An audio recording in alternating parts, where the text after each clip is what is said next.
Direct selling industry है क्या, पहले समझो। Network marketing industry is the advance version of sales. ये क्या है? ये सेल्स का एक एडवांस वर्जन है। जैसे मार्केट में दुकानदारी है, जैसे मार्केट में मॉल्स है, जैसे मार्केट में फ्रेंचाइजी सिस्टम चलता है, वैसी नेटवर्क मार्केटिंग इंडस्ट्री भी बेचने का एक एडवांस वर्जन है। बात समझ में आ रही है? शुरुआती दुनिया जब शुरू हुई तो लोग क्या प्रोडक्ट बेचा करते थे घर घर जाके। फिर थोड़ा और डेवलपमेंट आया, बाजार सिस्टम आया। बाजार सिस्टम में सारे लोग इकट्ठा होके एक दूसरे का प्रोडक्ट बेचा करते थे। थोड़ा और डेवलपमेंट हुआ तो आया फ्रेंचाइजी सिस्टम। माल बना रहा है कोई और, पूरे वर्ल्ड के अंदर फ्रेंचाइजी सिस्टम चलना शुरू हो गया। लेकिन विश्व में सेल्स इंडस्ट्री, बिजनेस इंडस्ट्री का एक ही लक्ष्य होता है, अपने सेल्स और प्रॉफिट को बढ़ाना है। ये दुनिया के जितने भी बिजनेसमैन हैं उनका सिर्फ फोकस इतना ही होता है, अपने सेल्स और प्रॉफिट को। और सेल्स और प्रॉफिट को बढ़ाने के लिए लोग अलग अलग तरीका अपनाते हैं। कोई दुकान खोलता है, कोई फ्रेंचाइजी करता है, कोई ऑनलाइन माल बेचता है, कोई एडवर्टाइजमेंट करवाता है, कोई फेसबुक पे डालता है, कोई यूट्यूब से एडवर्टाइजमेंट करवाता है, कोई बड़े बड़े होर्डिंग लगाता है। लेकिन सबका मोटो एक ही है, क्या? सेल्स और प्रॉफिट को बढ़ाना। तो आज से लगभग 70-75 साल पहले कुछ जो बिजनेसमैन थे उन लोगों ने एक मीटिंग बुलाई और उन्होंने बोला कि आज तक दुनिया में हर कोई अगर कोई प्रोडक्ट यूज करता है तो रिकमेंड जरूर करता है। जैसे आप कभी मार्केट में जाते हैं, आप 4 दोस्त बैठ के किसी रेस्टोरेंट में खाना खा रहे हैं और आपने ऑर्डर किया कोका कोला, लेकिन एकाएक आपने स्प्राइट का ऐड देखा। क्या कभी ऐसा हुआ कि ऐड देखने के बाद आपको मन किया करे भैया कोका कोला हटा स्प्राइट पीते हैं? नहीं हुआ ऐसा। यानी ऐड से कभी सेल्स में बदलाव नहीं आता। लेकिन आपके 5 दोस्त में से कोई एक ऐसा दोस्त है जो खड़ा होकर बोल दिया करे भाई ऐसा है यार, कोका कोला पी के ना अपन थक गए हैं, ऐसा करते हैं आज ना स्प्राइट ऑर्डर कर लेते हैं। और उस दोस्त की बात पे आपने ऑर्डर चेंज कर दिया। ऐसा किया नहीं किया? यस या नो? यानी आज तक जो रिकमेंडेशन होती है, जो पीपल्स माउथ रिकमेंडेशन होती है, वो दुनिया का सबसे फोर्स सेल होता है। 100% फोर्स सेलिंग होता है वहाँ पे। अगर आपने किसी को रिकमेंड कर दिया अपनों को, तो बंदा कन्वर्ट हो या ना हो, आपके रिकमेंडेशन में कन्वर्जन जरूर होता है। लेकिन ऐसा देखा जा रहा था कि चूंकि फोर्स सेल से, रिकमेंडेशन की सेल पे सेल कन्वर्ट तो होता था लेकिन सेल फाइनल कभी नहीं होता था, क्योंकि जिसने रिकमेंड किया वो कभी ले जाके माल तक पहुंचाता नहीं था। तो कई बार आधा रास्ते पे ही जो सेल था वो कन्वर्ट फिर से चेंज हो जाता था। तो एक ऐसा सिस्टम बनाया जाए जहां से सेल्स और प्रॉफिट दोनों को ग्राउंड लेवल पे लाया जाए। ऐसी सोच चल रही थी बड़े बड़े बिजनेसमैन लोगों की। और इसी सोच के साथ 1942 में एक कंपनी थी कैलिफोर्निया की जो परफ्यूम बनाती थी। उसने एक नया कॉन्सेप्ट मार्केट को दिया कि हम एक ऐसा बिजनेस बनाते हैं जहां पे लोग प्रोडक्ट को माउथ टू माउथ रिकमेंडेशन से बेचेंगे, और अगर रिकमेंडेशन से पैसे आएंगे तो रिकमेंड करने वालों को भी पैसे मिलेंगे। तो डायरेक्ट सेलिंग इंडस्ट्री बनाया किस लिए गया था? ये एक एडवांस वर्जन बनाया गया था सेल का। तो कुछ लोगों ने सुना, वो परफ्यूम बनाने वाली जो कंपनी थी उसने बोला हम एक नया कॉन्सेप्ट मार्केट में देते हैं कि क्यों ना जो लोग हमारे प्रोडक्ट को प्रमोट करते थे उनको एक मौका दिया जाए कि अगर आप सेल तक पहुंचा देते हो प्रोडक्ट को तो उसकी कुछ इनकम आपको दे दी जाएगी। तो चूंकि एक इंसान डायरेक्टली प्रोडक्ट को सेल कर देता है, इसलिए इसका नाम हुआ डायरेक्ट सेल, MLM इसलिए इसको बोला जाता है। बात समझ में आ रहा है? लेकिन कॉन्सेप्ट तो मेन यही था मेरे दोस्त कि एक अच्छा प्रोडक्ट अपॉर्चुनिटी के साथ मार्केट में बेचना। यह कॉन्सेप्ट 1943, 1945 के दशक में हाईलाइट होना शुरू हुआ। इंटरनेशनल जब भी कोई चीज़ मार्केट में नया आता है लोग उसका विरोध करते हैं। जैसे पहली बार कंप्यूटर आया तो यहाँ पे खूब हंगामे हुए, रोजगार छिन जाएगा, लोग मर जाएंगे, ऐसी बातें आ रही थी। लेकिन कंप्यूटर आने से रोजगार बढ़ा या छीना? बढ़ा। तो वैसी जब ये इंडस्ट्री मार्केट में आई तो लोगों ने बहुत सारे हाले हंगामे किए, लेकिन धीरे धीरे ये इंडस्ट्री जब सरकार ने समझने की कोशिश करी, इस इंडस्ट्री का प्रारूप देखा तो इंटरनेशनल मार्केट में इंडस्ट्री रिकॉग्नाइज हुई। लेकिन हम हिंदुस्तानी तो हमेशा लेट चलते हैं। इंडिया में ये इंडस्ट्री आई 1995, 1996 के दशक में। जब ये कॉन्सेप्ट हिंदुस्तान में आया तो कॉन्सेप्ट बड़ा सीधा था मेरे दोस्त, एक अच्छा प्रोडक्ट अपॉर्चुनिटी के साथ मार्केट में बेचना। हाँ या ना? India is the very good market for direct selling industry, ऐसा माना जाता है। क्यों? क्योंकि यहाँ पे पॉपुलेशन बहुत ज़्यादा है। हिंदुस्तान में सबसे खास बात क्या है? हिंदुस्तान की पॉपुलेशन। तो ये इंडस्ट्री इंडिया में जब आई 1995-1996 के दशक में, तो इस इंडस्ट्री का एक्चुअल रूप हिंदुस्तान के अंदर आया था। अब इंडिया गुड मार्केट इसलिए बोला जाता था क्योंकि इसमें पॉपुलेशन इंडिया में बहुत ज़्यादा है। दूसरा, इंडिया के लोग इमोशनल बहुत ज़्यादा हैं, और इस इंडस्ट्री में इमोशन से क्या होता है, रिकमेंडेशन अच्छा होता है, प्रोडक्ट अच्छा बिकता है। तीसरा, यहाँ पे बेरोजगारी बहुत ज़्यादा है, तो बेरोजगारी ज़्यादा है तो अपॉर्चुनिटी देता है डायरेक्ट सेलिंग, तो अपॉर्चुनिटी था, इसका मतलब ये भी था, प्लस हमारे लिए एक अच्छा स्कोप था। लेकिन एक चीज़ की कमी हिंदुस्तान में शुरुआत से रही, that is called lack of education. Education की कमी रही। तो जब ये कॉन्सेप्ट हिंदुस्तान के अंदर आया, तो चूंकि एजुकेशन की कमी थी, लोग उतने पढ़े लिखे नहीं थे, तो इस कॉन्सेप्ट को कोई पकड़ नहीं पाया। तो इंडस्ट्री शुरुआती दौर में ना रिजेक्शन फेज में चला गया। तो पहले पैसे कैसे निकलते थे, पहले डीडियाँ कैसे निकलती थी, यार मैंने काम शुरू किया, मेरे देख 10,000 का चेक, अगर मेरे आए तो तेरे भी आएंगे। तो बंदे पैसे दे दिया करते थे, वो कुछ सोचते नहीं थे, वो पैसे दे दिया करते। पहले डीडी ऐसे निकलता था, पहले लोग ज्वाइनिंग ही ऐसे करते थे।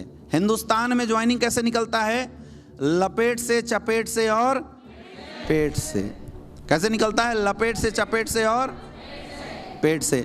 लपेट का मतलब है कि कोई मेरा अगर दोस्त है तो मैंने ट्रेनिंग अटेंड किया, 10 कदम ट्रेनिंग, अब मैं यहाँ से निकलते अपने दोस्त के पास जाऊंगा, और भाई कैसा है तू, अरे मेरा जिगर का टुकड़ा आजा, कैसा है भाई, बढ़िया, अच्छा क्या कर रहा है, पढ़ाई कर रहा हूँ, अच्छा दोस्त एक चीज बता, हम दोनों भाई साथ में पढ़े लिखे हैं कि नहीं, दोनों ने अच्छे बुरे काम साथ में किए नहीं किए, आज तेरे दोस्त को तेरी जरूरत है, तू बता साथ देगा नहीं देगा, देगा, चल निकाल 14,000 रुपये।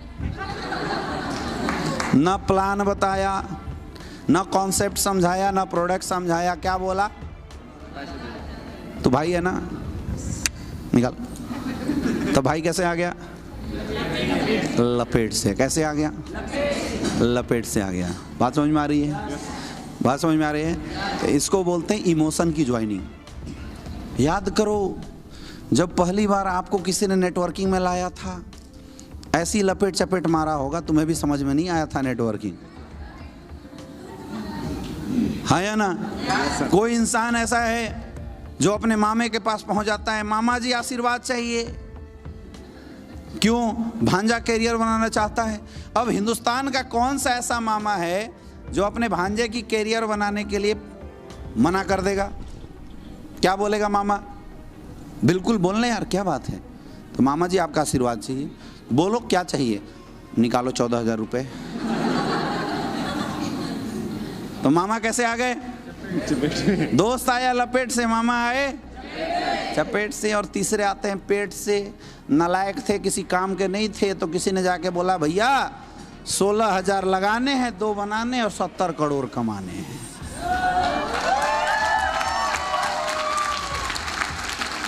तो उसने अपनी बुद्धि लगाई, बोला यार 16,000 ही तो लगाने हैं, 2 ही तो बनाने हैं, तो एक चुन्नू को पकड़ेंगे, एक मुन्नू को पकड़ लेंगे, वो तो मेरा है ही दोस्त, 2 ही तो बनाने। अच्छा 16,000 अगर चले भी गए तो आज के रेट में कौन सा ऐसा इंसान है जिसके 16,000 रुपये पॉकेट से गिर गए तो सुसाइड कर लेगा। तो उसने ये सोचा भैया मुनाफे का सौदा है, कोई नुकसान है नहीं, उतने का माल मिल जा रहा है, कोई लॉस है नहीं, लगा दो। तो तीसरा बंदा कैसे आ गया, पेट से।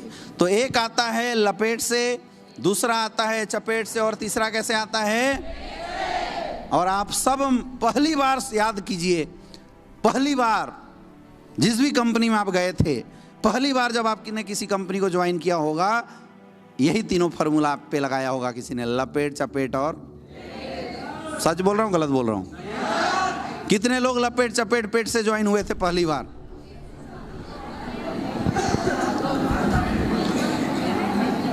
हुए थे नहीं हुए थे, हाँ मुझे पता है। तो हिंदुस्तान में मैक्सिमम, मैं भी ऐसी आया था, मुझे भी पहली बार ना, मेरा कोई रिलेशन में आता था, उसका दोस्त था आर्मी का, तो उसने पकड़ के मुझे लपेट दिया था इमोशन में, तो मैं जुड़ गया। तब मुझे बाद में समझ में आया कि अरे भाई तो जोड़ने वाला सिस्टम है, मैं फंस गया।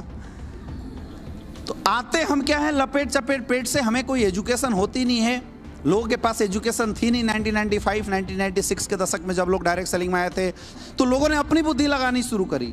तो पहले जो कंपनियां मार्केट में आई थी उन लोग क्या करती थी, अच्छी प्रोडक्ट मार्केट में देती थी, यानी एक्चुअल जो डायरेक्ट सेलिंग का कॉन्सेप्ट वर्ल्ड वाइड लेवल पे चल रहा था वही दिया करती थी।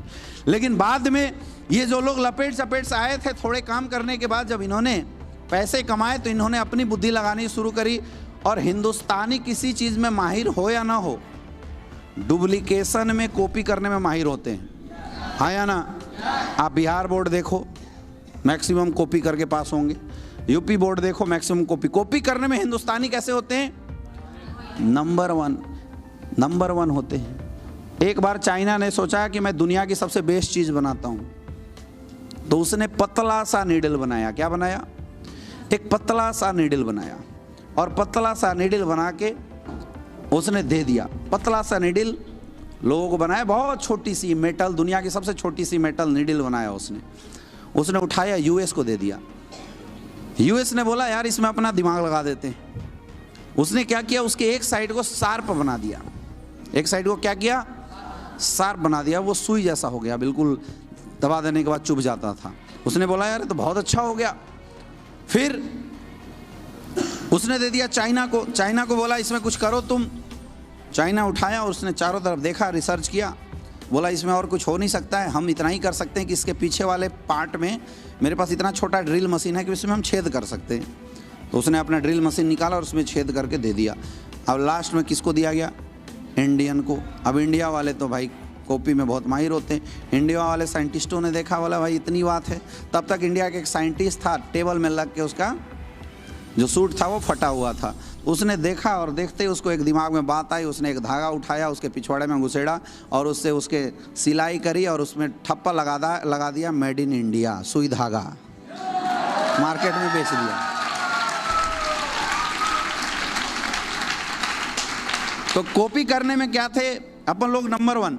तो कॉपी तो किया लेकिन एक्चुअल कॉन्सेप्ट कॉपी नहीं हुआ। लोगों ने देखा कि जब मैं किसी को बोलता हूँ प्रोडक्ट लो तो बड़ा कष्ट होता है, लेकिन मैं किसी को बोलता हूँ इस प्रोडक्ट से तेरे घर में करोड़ रुपए इनकम आएगी, तुरंत खरीद लेते हैं। तो यहाँ पे क्या किया गया, कुछ घटिया लोग जो थे इस इंडस्ट्री के, उन्होंने कॉन्सेप्ट ही बदल दिया।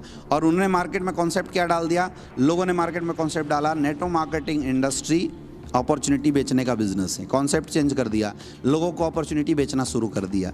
और ये जो मार्केट में आज गंदगियाँ जोड़ने का बिजनेस, तोड़ने का बिजनेस, फंसने फंसाने का बिजनेस, ये सब जो नाम आप सुनते हैं मेरे दोस्त, ये नाम केवल इसलिए आप सुनते हैं क्योंकि इस बिजनेस को तोड़ने जोड़ने का सिस्टम बनाया गया 2000 के दशक में।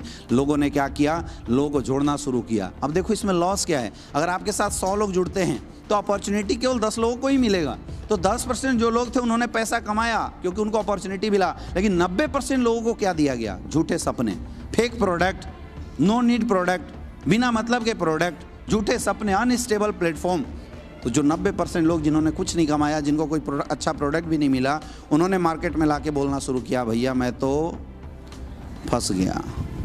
उन्होंने लाके मार्केट में बोलना शुरू किया भैया मैं तो उलझ गया। आप मुझे बताइए, अगर डायरेक्ट सेलिंग इंडस्ट्री में कुछ लोगों के फेल होने की वजह से इंडस्ट्री ख़राब होनी होती तो हर साल फिल्म इंडस्ट्री में, बॉलीवुड इंडस्ट्री में लाखों युवा, सुंदर सुंदर मॉडल, सुंदर सुंदर हीरोइन जैसी दिखने वाली लड़कियां, जिम करके बॉडी बना के लड़के, सलमान खान, शाहरुख खान से अच्छी अच्छी बॉडी वाले लड़के हर साल लाखों की संख्या में मुंबई जाते हैं हीरो हीरोइन बनने।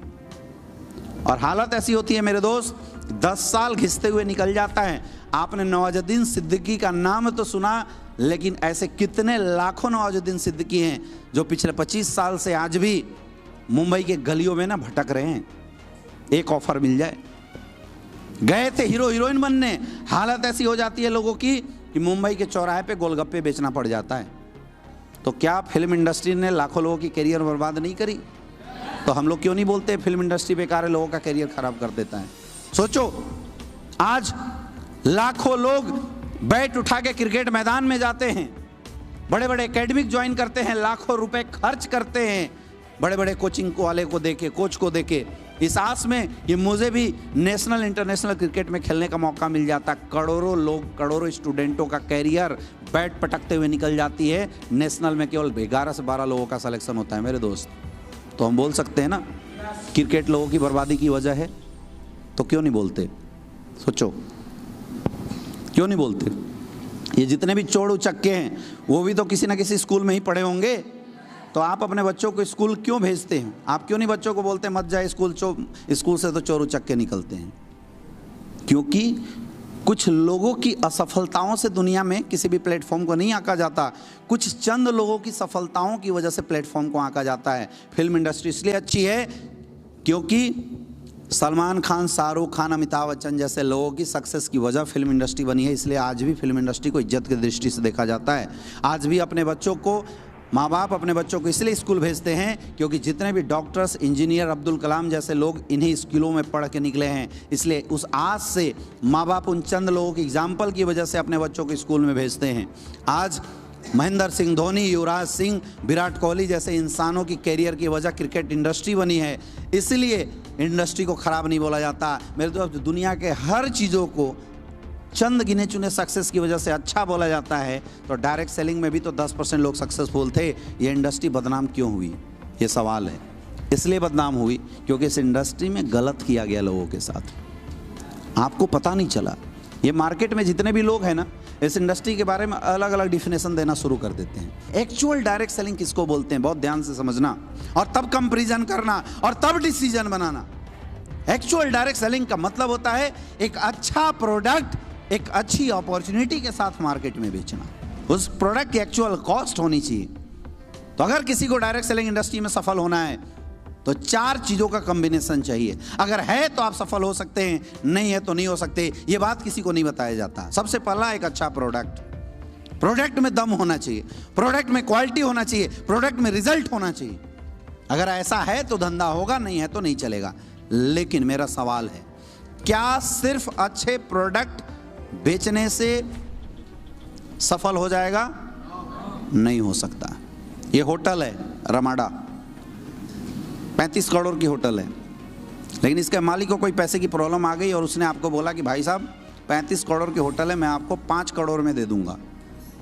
मुझे बताओ ये फ़ायदा, ये जो सौदा है फ़ायदे का है नुकसान का है? लेकिन क्या ये अपॉर्चुनिटी आपके लिए है? क्या आपके पास 5 करोड़ है? फायदे का बिजनेस है, लेकिन फिर भी आपके किसी काम का। और अगर आप खरीदने चले गए तो 3-3.5 करोड़ में तुम हो जाओगे धराशायी। बैंक वाला अलग खींचेगा, होटल तो मिला नहीं तुम्हें। तो सबसे पहला होता है अच्छा प्रोडक्ट, फिर दूसरा होता है पे आउट सिस्टम। आप जिस भी संस्था में काम कर रहे हैं उसकी पे आउट सिस्टम कैसी है? अगर पे आउट सिस्टम स्ट्रांग है, जनरली आज मार्केट में, हिंदुस्तान मार्केट में क्या किया जाता है, लोग ना अपॉर्चुनिटी के नाम पे कुछ भी बेचवा देते हैं और पे आउट के नाम पे बंदर पकड़ा दिए जाते हैं, लालच दे दिए जाते हैं बस नॉर्मली। अब चूंकि आम परिवार, गरीब परिवार के लोग इस बिज़नेस में जुड़ते हैं तो उनके लिए 2 लाख 5 लाख रुपए नॉर्मल लगता है यार, बहुत बड़ी चीज़ है। लेकिन मेरे दोस्त, आप मुझे बताइए, ऑटो बेचो तभी 20,000 का कमीशन और ऑडी बेचो तभी 20,000 का कमीशन, तो हम ऑडी क्यों बेचें? क्योंकि ऑडी बेचेंगे तो लायबिलिटी भी तो आएगी, अगले को सर्विस रिस्पॉन्स भी तो देना पड़ेगा। तो फिर हम ऑटो क्यों बेचें? ऑटो भी क्यों बेचें? अगर 20,000 ही कमाना है तो फार्चून की दुकान चला के साबुन, तेल, निरमा, सरफ ना बेच लें, कम से कम लायबिलिटी तो नहीं रहेगी, हाँ या ना? लेकिन हिंदुस्तान में क्या किया जाता है, ऑडी बेचो तभी 5,000, 20,000 और ऑटो बेचो तभी 20,000 रुपये। पे आउट ऐसा होना चाहिए जो पे आउट में दम हो। आज हिंदुस्तान में जितनी भी कंपनियों ने काम किया, उन्होंने फॉरेन पॉलिसी बनाई और पे आउट सिस्टम को मार दिया। लोगों की पे आउट 6-6 महीने डिले कर दिए, लोग मरने शुरू हो गए। पे आउट सिस्टम के जो प्लान डिजाइन किया उसमें 20 से 30% का पे आउट डाल दिया, तो जो लोग कैरियर लगा रहे थे वो जीवन में कभी अच्छा पैसा कमाए ही ना। तो पहला एक अच्छा प्रोडक्ट, दूसरा एक अच्छा पे आउट, और तीसरा प्रोडक्ट और अच्छा पे आउट के बाद भी कैरियर नहीं बनती। तीसरी एक और चीज़ है जो आपको अच्छा होना चाहिए, that is call education.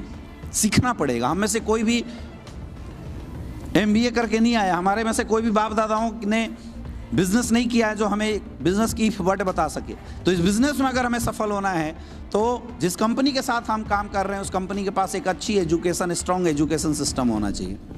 Hindustan direct सेलरों को कंपनियों ने ना सेल्समैन बना के छोड़ दिया। ये बिजनेस था लोगों को बिजनेसमैन बनाने का, लेकिन क्या बना के छोड़ दिया गया? सेल्समैन बना के छोड़ दिया गया। सेल्समैन की एक लिमिटेशन है, वो 1 लाख तो कमा सकता है लेकिन जीवन में कभी भी 10 लाख नहीं कमा सकता। जैसे सेल्समैन जीवन भर काम करता है और जीवन भर पैसा कमाता है, जिस दिन वो काम छोड़ेगा उसके पैसे बंद हो जाएंगे। डायरेक्ट सेलिंग इंडस्ट्री था बिजनेसमैन, पैसिव इनकम लेने का बिजनेस, लेकिन यहाँ पे क्या बना दिया गया? सेल्समैन बना दिया गया। और फिर होता है एक अच्छा अपलाइन। ये चारों क्वालिटी अगर मेरे दोस्त आपको अगर नेटवर्क मार्केटिंग इंडस्ट्री में मिल जाए तो मैं दावे के साथ, गारंटी के साथ आपको बता सकता हूँ कि आपकी जीवन को नेटवर्क मार्केटिंग इंडस्ट्री में बदलने से कोई रोक नहीं सकता, क्योंकि यही इंडस्ट्री हमारे और आपके जैसे एक आम लोगों के जीवन में बदलाव करने के एकमात्र इकलौता प्लेटफॉर्म है। इस इंडस्ट्री में कोई रिकॉग्निशन पूछा नहीं जाता, इस इंडस्ट्री में कोई औकात नहीं पूछी जाती, इस इंडस्ट्री में किसी की कोई पर्सनल पहचान नहीं पूछी जाती, एजुकेशन क्वालिफिकेशन किसी का नहीं पूछा जाता है। आपका अपलाइन सिर्फ एक ही सवाल आपसे करता है, क्या आपके सपने हैं? और अगर जवाब आता है यस तो वेलकम, और जवाब आता है नो तो वेलकम। यही तो बात होती है, नहीं होती है? हाँ या ना? तो समझना पड़ेगा, इंडस्ट्री गलत नहीं है मेरे दोस्त, इंडस्ट्री गलत नहीं है। कुछ लोगों के फेल होने से धंधा या कोई भी इंडस्ट्री गलत नहीं हो जाता, इस इंडस्ट्री के साथ गलत किया गया है। तो मैं बोलता हूं, क्या बंदर बेचने के धंधे को आप डायरेक्ट सेलिंग बोल सकते हैं? लेकिन लोगों ने बोला है, और यह आपको समझना पड़ेगा। इंडस्ट्री में कैरियर बड़ा है, लेकिन हमें यह समझना पड़ेगा कि किस संस्था के साथ हम काम करें जहां पे हमारी बड़ी कैरियर बन सकती है, और उसकी पहचान इन 4 क्वालिटी से किया जा सकता है। यही बात आज तक हिंदुस्तान के डायरेक्ट सेलरों को पता नहीं चला, जिसकी वजह से हिंदुस्तान डायरेक्ट सेलर यूज होते चले गए हैं। ये 4 चीज को आपको चेक करना पड़ेगा मेरे दोस्त, और आप, मैं बोलता हूं, चेक करो।